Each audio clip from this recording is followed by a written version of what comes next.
19শে জুলাই 2024 সাল। আপনারা কেউ কেউ হয়তো মনে রেখেছেন, কেউ কেউ হয়তো ভুলে গিয়েছেন।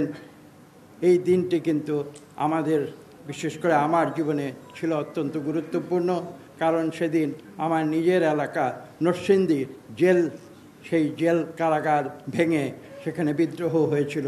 এবং সেদিন আমি বিশ্বের সবচেয়ে গুরুত্বপূর্ণ দেশের যে পররাষ্ট্র মন্ত্রণালয়, সেখানে তাদের একটি কথা বলেছিলাম। সে কথাটি ছিল এই, যে তোমরা হয়তো বুঝতে পারছো না, কিন্তু আমি কিন্তু বাংলাদেশে ফরাসি বিপ্লবের ইতিহাস, সেটা পুনরাবৃত্তি আমি কিন্তু দেখতে পাচ্ছি।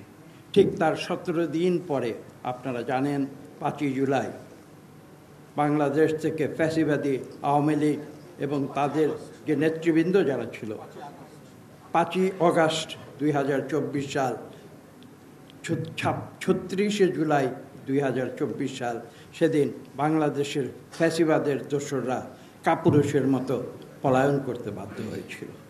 এবং সেই কথাটি আমি সেই নরসিংদীর যে কারাগারের যে বিদ্রোহ, সেই বিদ্রোহের আমি উদাহরণ দিয়ে আমি বিশ্বের বিভিন্ন দেশের কূটনীতিকদের বলেছিলাম যে তোমরা অনেক কিছু দেখতে পাচ্ছ না, কিন্তু আমরা কিন্তু বাংলাদেশে একটি পরিবর্তন আমরা দেখতে পাচ্ছি।